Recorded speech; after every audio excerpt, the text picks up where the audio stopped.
जाओ खेत की क्यारी को बांधो, वर्षा हो रही है, कहीं पानी हमारे खेतों से बाहर निकल जाएगा तो उपजाऊ भूमि में बाधा पड़ जाएगी। जी गुरुदेव। गए, मेड़ बांधने की कोशिश की, उनको आता नहीं था मेड़ बांधना। सोचा गुरुदेव ने आज्ञा की पानी नहीं निकलना चाहिए, तो ऐसे करवट में लेट गए और ऐसे ऐसे मिट्टी समेट ली, बन गई मेड़।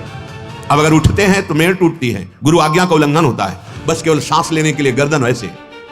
पूरी रात्रि व्यतीत हो गई, दिन हो गया, नहीं आए गुरुदेव और शिष्यों के सहित। वो शिष्य नहीं आए, बोले गुरुदेव आपने मेड़ बांधने की आज्ञा, महाभारत में है, भगवान व्यास देव जी ने लिखा है। तो चलो चलते हैं खेत। आवाज लगाई, हाँ गुरुदेव कहाँ है तू? गुरुदेव मेड़ बना हुआ हूं, क्योंकि मेड़ मुझे बांधनी नहीं आती थी और पानी निकलना नहीं, आपका आदेश ऐसा था, तो शरीर को नजदीक गए। उठो जाओ, संपूर्ण वेद तुम्हारे अंदर बिना पढ़े जागृत हो जाए।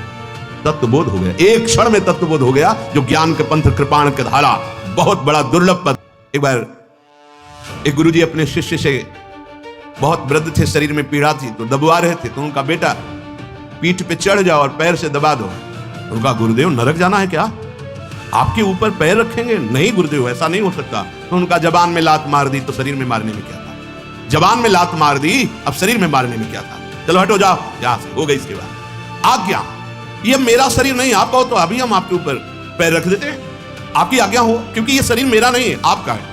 रामानंदाचार्य जी से शिकायत हुई कि आपके शिष्य जो आपको पान की बीड़ी देते हो चबा कर देते हैं, ऐसे चबाया और फिर उगल कर देते।